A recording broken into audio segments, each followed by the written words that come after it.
Welcome to What is Going Om, for new thought from the edge of Om.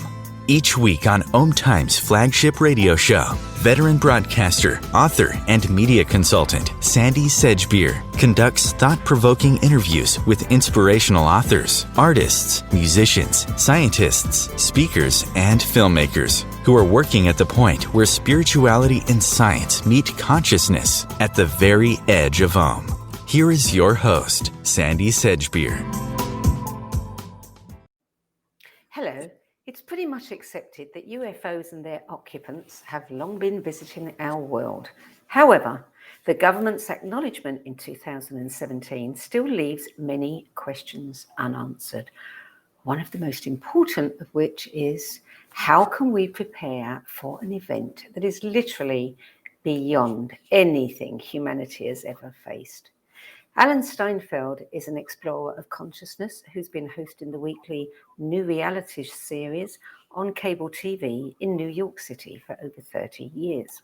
His interviews with luminaries in the field of health, spirituality, and UFOs, streaming on his popular YouTube channel, have surpassed 20 million views, while millions more people worldwide have been enlightened by his media appearances, lectures, and conferences on human potential, remote viewing, and the nature of alien contact.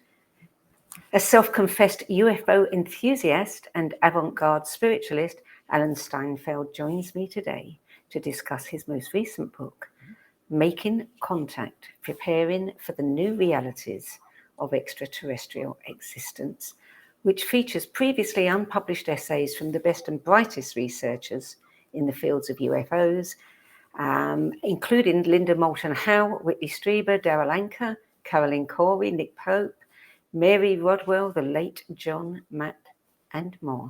Alan Steinfeld, welcome. Thank you. You know, I love your accent and the way I'm going to use that introduction because it's so good. Oh, good. Well, thank you very much. So you've been studying consciousness, exploring consciousness in this arena for more than 30 years. You MC the world's biggest UFO conference, Contact in the Desert. You've had a lifelong fascination with outer space, the stars, science fiction books, which probably isn't surprising given that you experienced your own alien abduction in 1987, the year of the harmonic convergence. So tell us about that. Well, you know, it was the year of the harmonic convergence, and I bought a van and wanted to drive around the country seeing where did I want to spend that special moment in history. So I left New York and went through Tennessee and Texas, and I got to Sedona, met a very lovely woman in Sedona. And then we continued to travel together, and it was the summer of 87. I still wasn't sure where I wanted to spend the harmonic convergence, which was August 16th and 17th of 1987. And it was predicted to be the end by Jose Aguirre of this ninth hell that began with the invasion of Cortez in 1519. And then there were 9 52-year cycles that brought us to that moment in 1987 where everything was going to be okay, you know.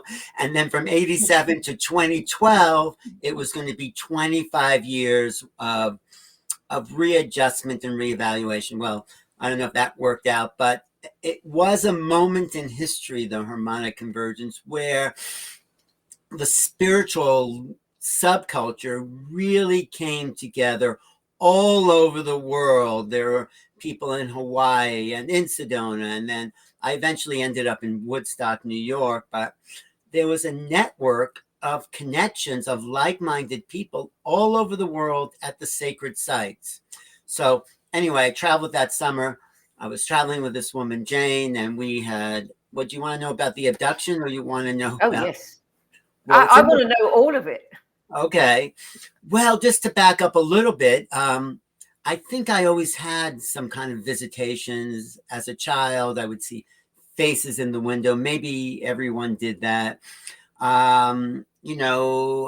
Let's just say scary dreams, not quite nightmares, feeling like I wasn't in my body.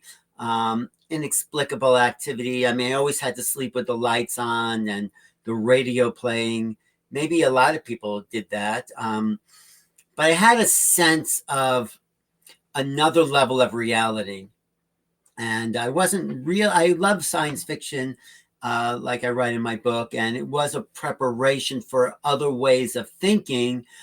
But when I got on this cross country trip and was returning from the West Coast to the East Coast, there was a moment where me and my girlfriend, we had parked at a little camping spot along the side of the road, and we just passed out. We know we're driving a long time, and we woke up in the morning in the same position we fell asleep in. And who remembers that? I don't remember last night but there was something about, and I had called her like years later saying, I wrote this book about our little trip. And she goes, oh, you mean the night we were frozen?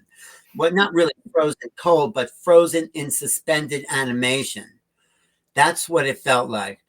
But in a vague sort of way, it's like, went to bed, passed out, and then woke up as if no time had elapsed. And other people talk about the sense of missing time.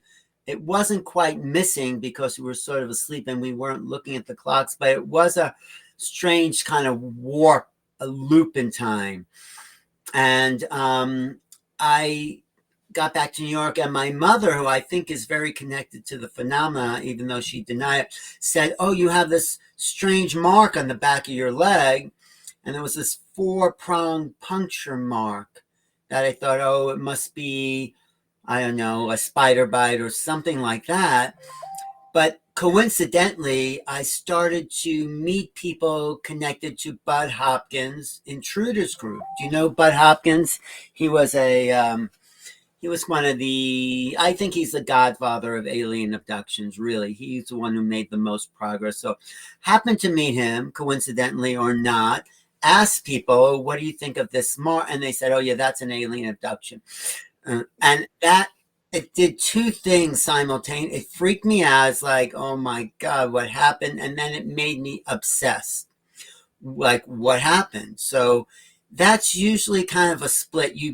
In trauma, there's this repulsive attraction. Like you don't want to go there, and you want to go there, and that is an aspect of just normal traumas, and it's kind of a traumatic moment to meet these other beings, if that's what they are, from other places, other dimensions, because we don't have any framework to put such beings and events in. I mean, how can someone take you out of this time, space, dimension, do whatever they do, and bring you back? That's not conceivable in our understanding of reality. So that's one level of trauma, just being, I was in a van, but some people lock their doors, the windows are shut, they're falling asleep, and suddenly there's a figure at the front of their bed. And just that is traumatic. So the trauma of contact for some people, other people, it's like, bliss and angels. But for me and a lot of people I know, like Whitley Strieber, who wrote a chapter in the book, there's this very, what John Mack called ontological shock. The nature, ontology is the nature of reality. And when the nature of what we think reality is sort of violated, it upsets everything. That's the shock. It's like, the reality is more solid than the ground beneath your feet. And when that's upset, puts everything into question. Yeah. Yes. Have you ever in your lifetime since then retrieved any more information about that? Well, I did years later, because I didn't think I was ready for it. But years later, I did have a regression. And it was by a hypnotherapist who wasn't that expert in the field of alien contact. So it didn't go far enough for me, but it did get me to see, there are these beings there, and they kind of floated me out of this car, van, and they seem much friendlier than I had thought. You know, people think of ETs as scary, and we have this picture of like they're going to invade the planet. I don't think they're going to invade. I think if they wanted to do that, they would have done that a long time ago. I actually think they're here to help us on a consciousness level awaken to a greater perception of reality. Yeah, and that's the conclusion of many of your contributors to the book as well.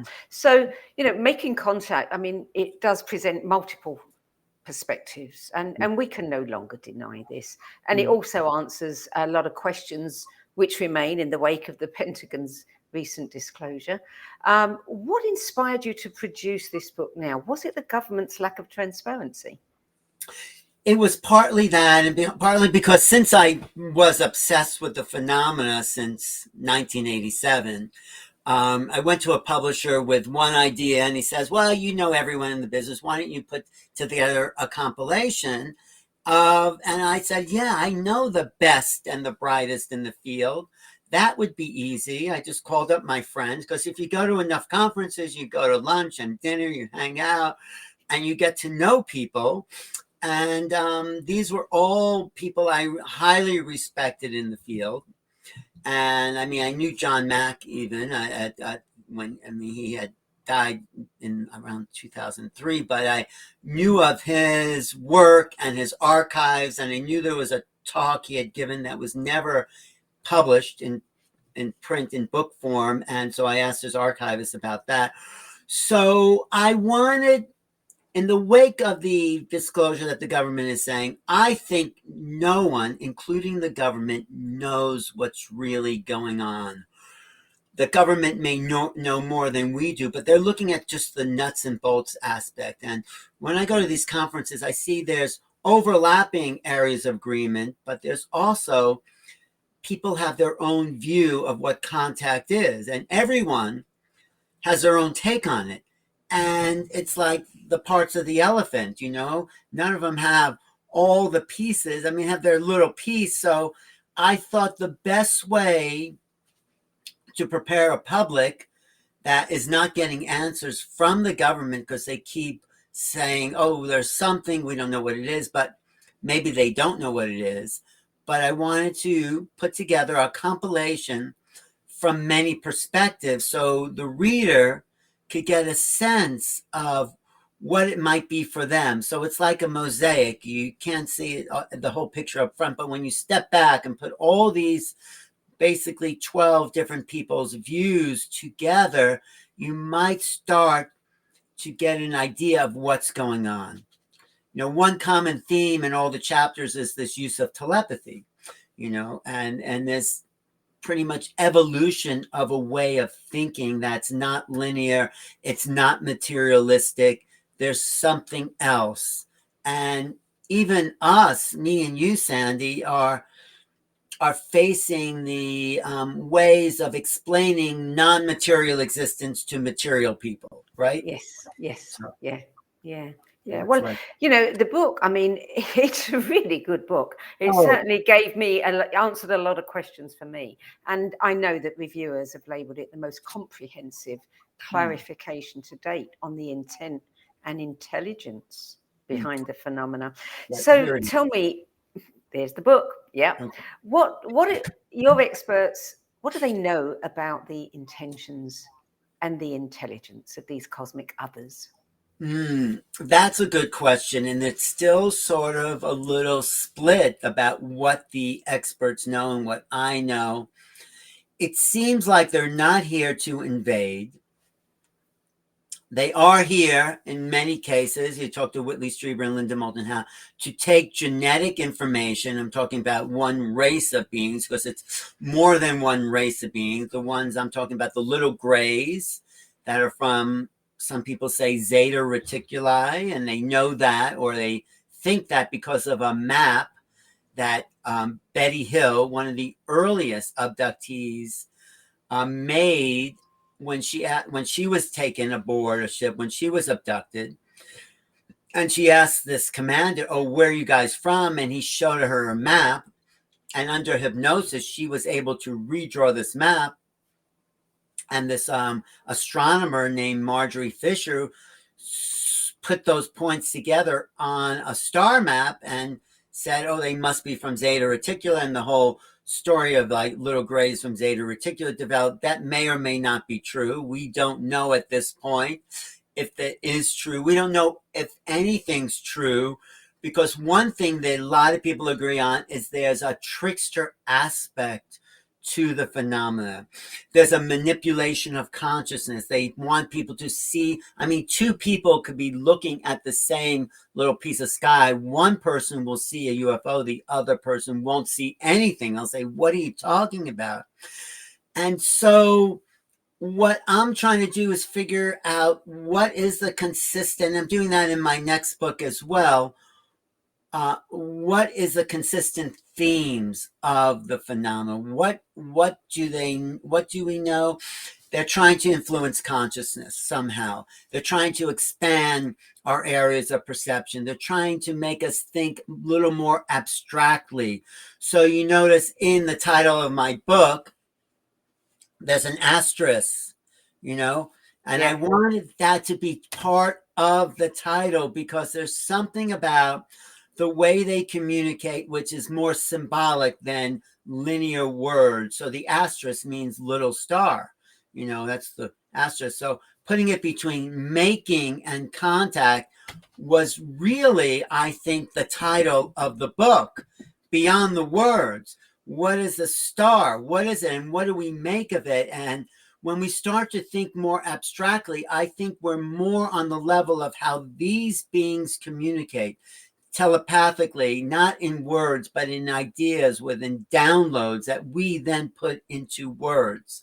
I mean, for the most part, I don't even know if ETs speak a verbal language because everything is telepathic. And I would say 10 out of the 11 people and chapters in here talk about the level of telepathy in there. Only Nick Pope, who's a very kind of materialistic nuts and bolts guy, doesn't mention the telepathic level because he says he's the villain in the book. He's saying this is not about consciousness.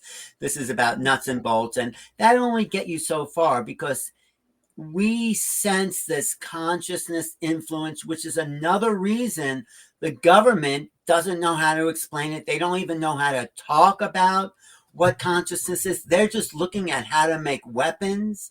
And this is not about weapons. UFOs have shut down nuclear missile silos in the US and in Russia. So there's this, so what was the question? I think I got off the point. Well, it was really about what all of your contributors know about the intelligence here. I think there's still some unanswered questions, like people talk about maybe one particular faction of ETs that don't come from outer space but actually live in the ground, coming out of lakes and rivers and things. Other people talk about the archons that have always been here. So we don't really know. And I would imagine that they're far ahead of us, and they're only going to communicate what they want us to know and what they feel we're ready to know. Right. You're right about that. And I think they're also pushing us a little bit to the edge of that knowing. So there's a little evolution in that.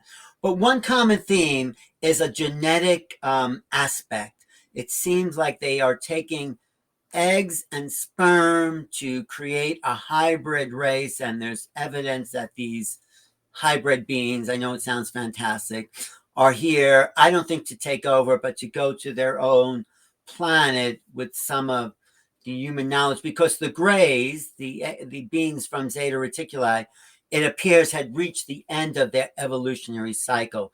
They became purely mental and forgot what humans have mostly is emotion and passion. That's one of our strong points. And that is what this particular race of beings had bred out of their genetics because they were looking for higher intelligence. And so, yeah. Have you looked at Judy Carroll's work? No, who's that? Judy Carroll is an Australian lady who I'm interviewing later today. And Judy says that she is a hybrid, that she has full remembrance of Zeta. And she's written a book about ET presence on Earth, the history. And she talks about how often her people try to come here to intervene, especially after, the Hiroshima. And she said that there's a misunderstanding about the Zetas. Many people say that the Greys are the evil ones, and she says they're not. But she said after being, stopped so many times from coming here, a lot of them are now coming in the traditional way. So they are being born rather than, coming en masse in some kind of spaceship. And that is the way that they feel they can best inform humanity. Yeah, that's the starseed theory. Mary Rodwell, who writes a chapter, she's also Australian, is a big promoter of the starseed. But getting back to this old notion of hybrids, we actually, human beings are hybrids. Yes. We, I think, and other people have said this, Linda Moulton Howe, particularly in the book, says the emerging primates were genetically manipulated by other beings to have higher intelligence, more evolved understanding, more conceptual ways of expressing ourselves. So we are a combination of 22 different alien races that have come into. That's one theory. Some people say the Anunnaki, some people, but we are different than all the other animals on the planet. Look, we wear clothes, we put pictures on the walls, we have rituals. I mean, there's not even the most evolved primates can do what we do. And even if they change our genetics by a little 1%, that's enough to activate this human dimension that makes us so, so different. So I say we are the aliens, we are the hybrids. And this next level of hybridization may be to take us to another place, but we also have to realize that we're a combination of the higher and the lower, and we have to start to function from our higher level, from the alien or the God or the divine level, which is inbred in our genetics. If we just get over this tribal warfare sort of way of existing that's been going on for 10, 20,000 years. And when we activate our divine potential, we can meet these other beings on an even playing field. And that's one of the basic messages of the book. Yeah, absolutely. And that comes across very strongly. Amit Goswami, he has raised some interesting questions like, are we dealing with extraterrestrial beings or beings of a different non-material order? What do you think? Well, I think there's a whole range. There's something called the ETH, the extraterrestrial hypothesis, where these little gray or green beings are coming to the planet. And then Jacques Vallée, who's one of the founders in the field, says, no, if there's just visitors from another planet coming to visit, I'd be very disappointed. There's some interdimensional quality. They may be physical. I think there's a physical quality, but maybe not this dimension of physics, this 3D dimension. So I think these beings are coming through some inner space, inter-vibrational way of showing up, what they call the interdimensional theory, IPH. And so that seems more likely because even the government, they've changed the names from flying saucer to UFOs to UAP. From UAP was unidentified aerial phenomena. Now they're calling unidentified anomalous phenomena. And there was a bill in the Senate by Chuck Schumer identifying anomalous phenomena. And they say doesn't just travel through air or water, it travels interdimensionally. There was some feature in the bill that alluded, they may not have said interdimensionally, but they said, well, it doesn't always travel in air, sea, land. There might be some other factors. So there is seeping into the general understanding this thing about dimensions, and it's also being followed up in quantum physics. There's dimensional realities, hyperspace. I mean, black holes, wormholes. There's this now more current understanding, and that may coincide with this other way of looking at these beings, which I think are physical. There's crafts are physical. They found pieces of craft. These beings are physical, but they may come in and out of our dimensional space and able to shift their vibrational rate. I mean, we're only seeing what's here because we're vibrating at the same rate, but these beings are very much in control of their vibrational level, can pop in and out of our reality. They can levitate. They can move their ships from here across time and space. And that's something we don't understand. And we have to shift how we understand the nature of time, space, and reality if we're going to meet them on an even playing field. And we're very stuck in a materialistic worldview. Yeah, absolutely. One of your contributors talks about extra celestials and ultra as well. And I think there's a description, the extra celestials, that they're almost amorphous. It almost gave me the sense that they were talking about what we would describe as angels.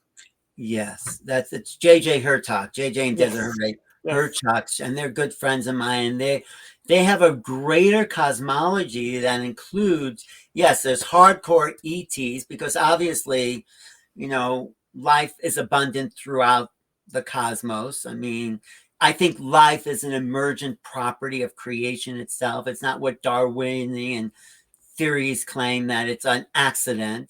It's no accident. So there are categories of beings, and the ultra celestials are not just higher vibration, they're higher consciousness that can show up as angels or glowing beings of light, light beings. Maybe that's what they were.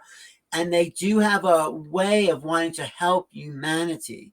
So there's levels of assistance, and maybe the little grays are just after our genetic information, and these higher ones are here to evolve us spiritually, to kind of take us away from this ego-based way of thinking. Our brain is so full of potential.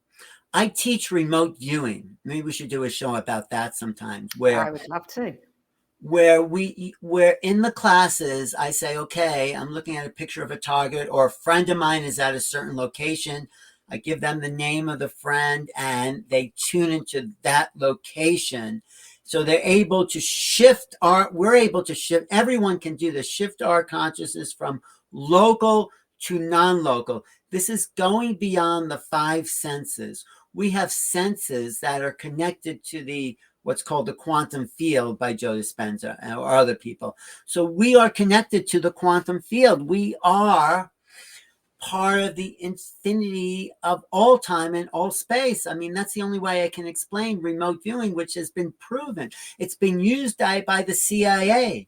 It was developed at the Stanford Research Institute to spy on the Russians, because the CIA said, well, the Russians have a psychic spying program. We need to have, and now it's been used by so many different agencies as an asset in understanding what other countries are doing. But everyone can do that. Everyone can play the piano too. It's just some people can do it better than others. So, but I teach it because our right brain is connected beyond time and space. I'm convinced of that.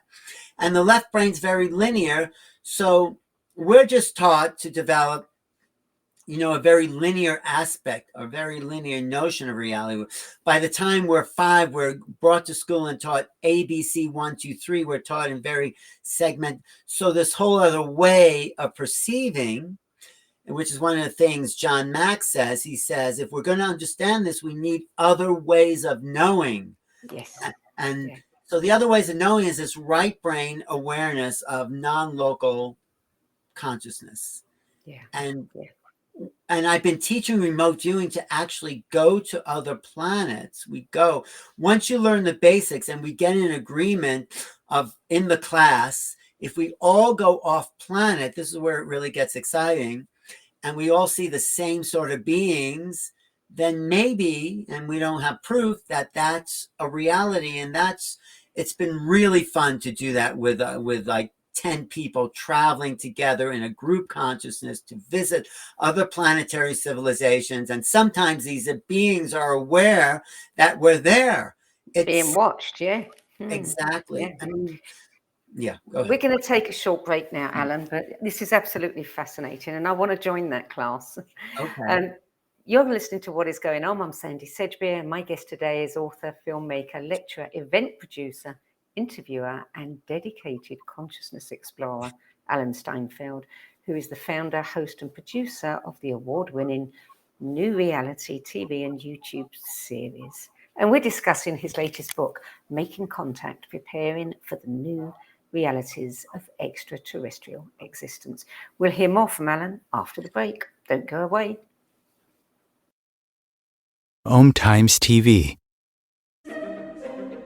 Imagine becoming a super influencer. Reinvent yourself, invest in your brand, and then manifest your success with a robust spheric approach. Om Times Media and Broadcasting offers a unique and multifaceted way to become the spiritual and conscious influencer you deserve to be by putting your message across our powerful platform with its proven record of integrity and excellence. Through our produced shows, Om Times offers the opportunity to become a social media TV personality, a radio show host, an Om Times magazine columnist, and a syndicated podcaster, all in one shot. By live streaming your show on Om Times TV and broadcasting it across the extensive Om Times radio and TV networks, you become more than a host. You become an ambassador and a force for positive change. Om Times. Open yourself to the possibilities.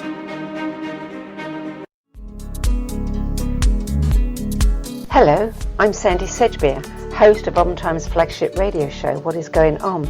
And as an author, editor, and 13 times book judge who's read thousands of books and interviewed hundreds of authors, I'm constantly asked what's really worth reading and what's not. So I created the No BS Spiritual Book Club to help you save time and money by picking the brains of discerning names who've walked this path before you. There's no catch, no fees, and no BS.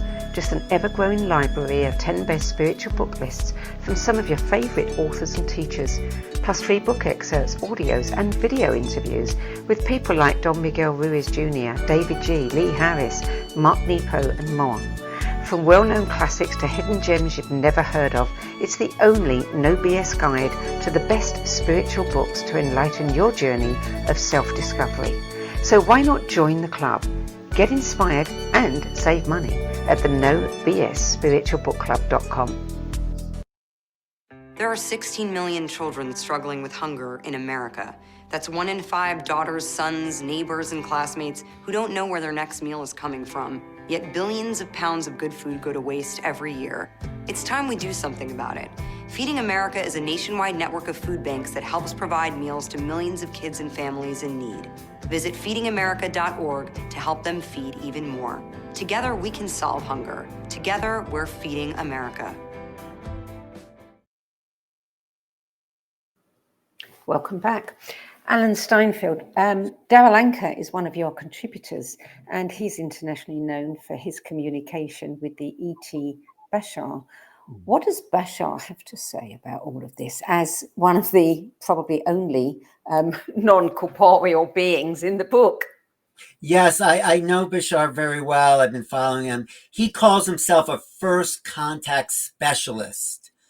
And they are slowly acclimatizing human consciousness to their consciousness. That's one of the things I also mentioned in the book. We have to go to their level. We're not going to come down to our level of violence and destruction. And it's like talking to your dog, right? You're not going to bark at your dog if you want to communicate. You're going to speak in the higher level. So they are trying to shift our perceptions of what's possible in more abstract ways of thinking. This is how I understand it. More, it's as if consciousness is an application. You know, I talked to Deepak Chopra. I know it's getting a little away from your question. He says it's all consciousness. I say, Deepak, what's the application of consciousness? How do we apply this thing we're calling consciousness? Of course, it's all consciousness, but let's use consciousness and remote viewing to do things, to make contact. And this is sort of what Bashar, I feel, is trying to show us, the levels of reality that apply what this thing of awareness and perceptions, and as we shift perception and let go of an old way of thinking, we start to meet those beings on a first contact basis. One example, I just want to say one example that Daryl, who channels Bashar, says he wanted to see Bashar once, and he asked to see Bashar. Bashar showed up in a dream state, and as he got closer to this being called Bashar, he started to panic because everything he thought about himself, his whole ego identity started to dissolve. And that's something we are going to have to prepare for, that we have to let go of our past, our history, everything we think we are, if we're really going to meet them on an even playing field. And I think that's one of the reasons Bashar is here, to help us make that transition. Well, you know, I think humans are creative beings, and it doesn't make sense that, you know, where's the creativity in waging war? You know, the creativity is in exploration and expanding the mind. And what else can we do? And what else can we do? You would think that we would have learned that one by now. Well, there's you know, human history is full of its polarities and there's some amazingly creative people. Look at all the beauty that's been around on the planet here, and look at all these. Sorry, this is my spaceship. That's a nice kind of spaceship theme. My spaceship calling me. So there's a lot of creativity in this. So if we can just raise the negative scope of what we're seeing here to something different, we can activate it. I think creativity is the key to expanding. I think we're here to be creative.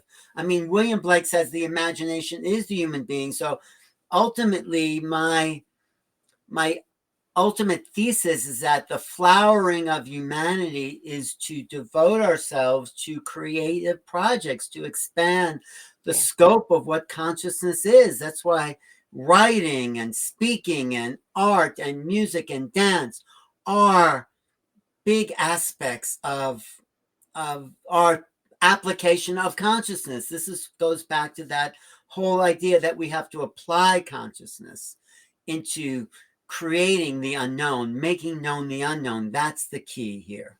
So Grant Cameron, I mean, you know, along with many others, say that if someone sees a UFO, it's not an accident, it's not chance, this is very deliberate. And let's face it, I mean, you know, they're so far ahead of us. If they wanted to hide themselves, they could. They don't. So that's a big message in and of itself. Right. And when you see a UFO and people are shocked to see it, even me, when I've seen them, it's like, oh my God, this is real. It's a shift in consciousness. Yes. And somehow, even though these craft are way up there, they're able to know that we're looking at them. I was looking through these night vision binoculars that amplify the light, and I saw this triangle in the sky. And when I was looking at it, it went from this point up to this point down. Just maybe it was a coincidence, who knows? But it was so odd that, and I've had other experiences where I had thought something and then I see it, and their application of consciousnesses, which is my point, is very sophisticated. They enter our dreams and all that. So they're very much aware of our limited ways of being. And I think part of their mission is start to expand our facility to think and be aware and be consciousness, which ties into a lot of spiritual principles. So it's like that. Mary Rodwell, obviously, her essay is called Awakening to Our Cosmic Heritage, and she's done a lot of work with the children. And she says that there is a wide population of children who are more mature, have more wisdom beyond their years, and are known for their telepathic abilities and spiritual insights. And, I know people who work with children like that. A lot of the autistic population, the nonverbals, actually, very much like this. So, in a way, it's already happening. We are awakening to our cosmic heritage. We are becoming more cosmic. Mm-hmm. Yeah, it's a slow process because there's this old guard, like you're saying, that still wants to make war for whatever reason, and we're moving into a new time. We're moving into the Aquarian age, Pluto and Aquarius. Something is shifting right now, and we're seeing the higher values, and we've incarnated to be these great beings that give back to each other and to form a collective awareness while keeping our individual contributions. So this is our future, and these beings that Mary Rod will talk about and interview are helping to lead the way in new ways of thinking about reality and time and space, and helping us contribute our most essential efforts into uplifting humanity. This is really why these beings are here. They're not here to invade our world. That's an old colonial idea from European invasions, starting with the English and Spanish and all those people that wanted to just conquer the world. They don't need to. We're part of a collective consciousness, right? And, the last part of my book, I quote Bruce Lipton. Do you know who Bruce Lipton is? Oh, yes, of course. And he says, somewhere in here, he says, we are not humans until we create humanity. That's when we all work together in a coherent fashion to form this super organism of humanity. All our consciousnesses are connected. We're each individuals, but when we come together, he says we form a synergy of awareness, which makes this super organism. And our job is to come together as a oneness to meet other onenesses of consciousness to form the next level of evolution. This is the purpose of making contact, I feel, one of them. Yeah. To know we're a singularity of thought, not transhuman, but thought. And we're all connected to each other. You know that, Sandy. And we're connected to these beings, but it's slowly dawning on us that we're part of a cosmic collective soul, let's call it. So back to that question, how can we prepare for an event that is literally beyond anything humanity's ever faced? I mean, there's nothing like experience to convince people. Reading is one thing, and there are wonderful books out there, and I highly recommend yours because it gives a fabulous overview. But what would you recommend for people who say, okay, I want to prepare myself. What can I do that might possibly give me some kind of experience so that I know this is real and I can move forward with that? Well, the reason I wrote the book was preparing. First step is to be aware that such a thing exists, right? If someone shows up at your door, let's say, just a person, and you're knocks on your door, you're not prepared, it's a little bit of a jolt if you're not expecting somebody. And we're not expecting these beings because we're not prepared. So the book is saying, well, they're here. Wait for that knock on your door. So how to prepare for that is to know, first of all, that reality is not what you think it is. It's much more fluid. It's much more, as I'm sure you know, energy-based than matter-based. And these beings are showing up as more energy. Telepathy is a reality. Your mind can perceive other thoughts. Thoughts are things, and sometimes people get these beings appearing in their dreams. I've had dreams that I know weren't dreaming. Dreams fade like, footprints on the beach.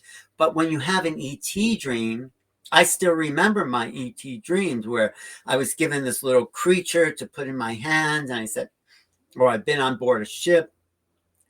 These are dream-like, but maybe they're not dreams, and these beings interface because they're manipulators and using consciousness as an application. They could come in and out of our dream life. I mean, how that happens, because dreams seem so private. How do these beings enter our dream field? Well, we have yet to understand that, but yet it happens, and there's lots of testimony that does happen, and people, hundreds of thousands of people can. So preparing is to know that reality is much more fluid, and to let's see, I say kind of not disorientate yourself, but look into, like, see yourself falling asleep, practice altered states, practice lucid awareness in your dreams. That's one way to definitely prepare. Go to certain vortex sites, like I'm in Sedona now, where the energy is very different, and do hands-on healing. Know that energy is coming in, and see yourself more as an energy being. Yes, honor the physical, feed it, nourish it, but what's the thing that's activating the physical is the energy in it. So look at higher spiritual traditions. Be open. Don't be closed-minded. Don't be so attached to identifying yourself as a Republican or Democrat or whatever people identify you. Be more fluid in your whole concept of yourself, and be prepared. Expect the unexpected is one of my favorite sayings by Heraclitus, because it's hard and difficult to find, or it can be shocking. I'll tell you a really silly story, because I was home alone once. I was writing, and I hear a little rustling in like this part of my apartment, and suddenly I see these two black eyes staring at me, and I go, huh? and it was like a little mouse that was looking at me. Did I tell that story before? But it was this little creature, but it wasn't that. It was the sentience. It was like this creature was looking at me, I was looking at it. It was like, for a second, it was a shock, because I didn't expect it, and this was just a mouse. So imagine a super conscious being appearing and looking at you and knowing everything about you. You can prepare yourself for that by knowing that we're basically an open book, and there's nothing to hide, and that we are really super consciousness itself, and we're capable of mind expanding, not through drugs, but through intention, to realms beyond this existence. We can travel, where we do travel, the Aborigines, every night in our dreams, to another dimension of reality. I mean, sometimes back to a place that seems very, very familiar. How do we explain that? So practice awareness, lucid, be creative. I think the creative applications help us open up to other realities of thought. Practice lucid awareness, practice non-local possibilities.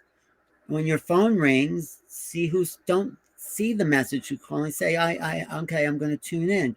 So we're evolving collectively to take in these greater, we have much more senses than our 5 senses. When I do remote viewing, I talk about, can you feel the ceiling above your head?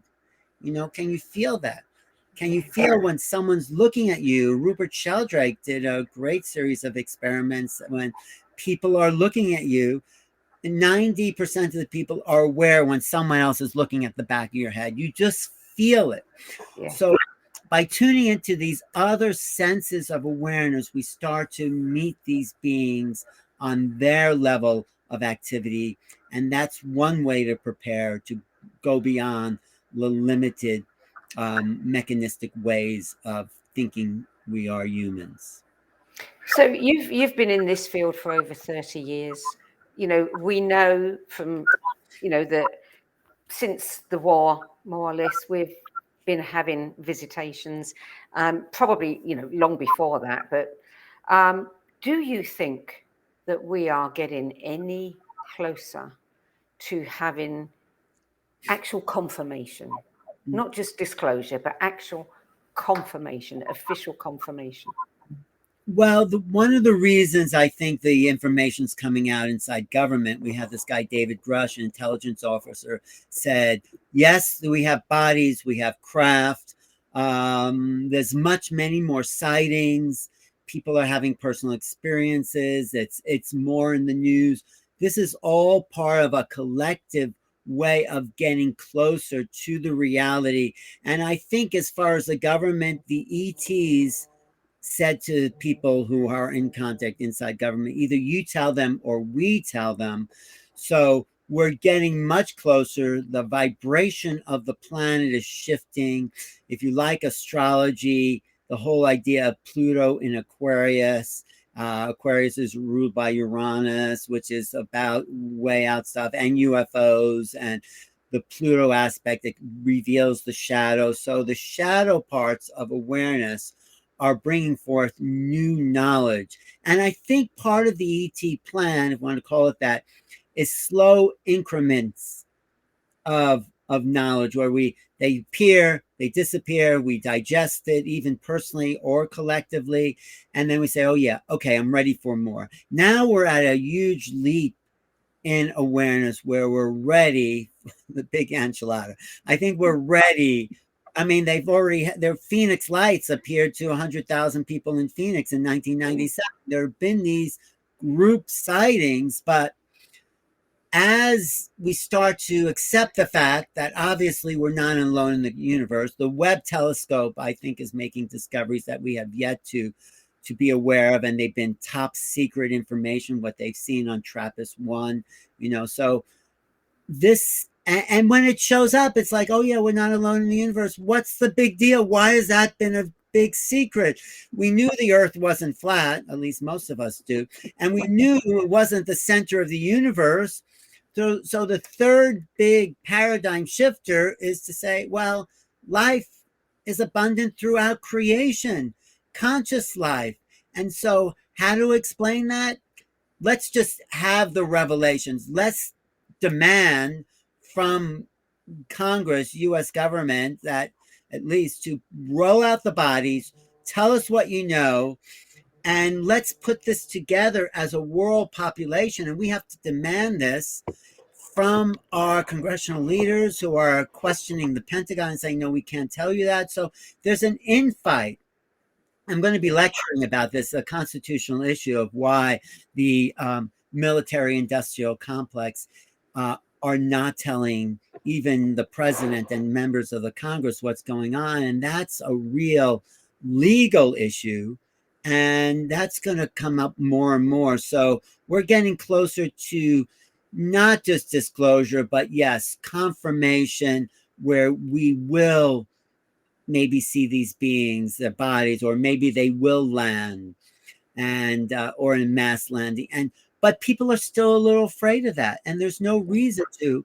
And we're still afraid of someone else if they look different, if their skin colors are different, if their religion. So we can prepare by getting over our innate prejudice, which has stopped us and created wars and all that, and to say, well, life will show up in different forms, and it will be different than us. It will think different than us. So get used to it, because the gifts that those civilizations have to offer in terms of free energy, biology, sciences, technologies, is so much greater than the fear of the other, which is holding us back. So it's time to embrace the other as a positive aspect of what's available within the consciousness field of the universe. So yeah. Stop spending all this money on weapons, and start putting it into something that's going to benefit the future of humanity. Very quickly, last question, and it's got to be a very short answer. And it's the $65,000 question that's raised by Mary Rodwell. What will humanity look like when we realize that we really are part of a larger cosmos? That is the great awakening of humanity. That is when we stop being enslaved to greedy corporations where energy is abundant, where we can then be the reason we incarnate, to be the creative inventors, discoverers of new possibilities, where everyone has a chance to create, to contribute to their artistic input and expand the feelings and emotional capacities of the human being. Humanity will be at a place of a paradise. Imagine John Lennon said that. And Yeah. that's possible. I know it's possible. And my favorite quote by H.G. Wells says, someday someone will pick up an old newspaper and think, was there ever such a world? Alan Steinfeld, thank you so much for joining me today. Thank you. Thank you.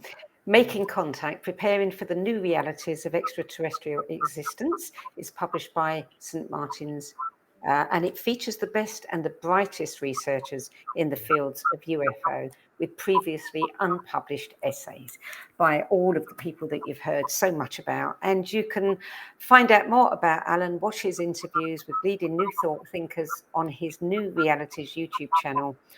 So go to youtube.com/new realities. That's it for this week.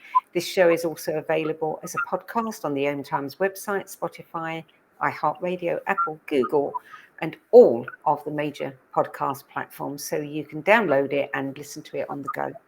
I'm Sandy Sedgbeer. Thanks for joining me today. And I'll be back with another edition of What is Going On at the same time next week. Till then, goodbye from me, and thank you again to Alan Steinfeld. Thank you, Sandy.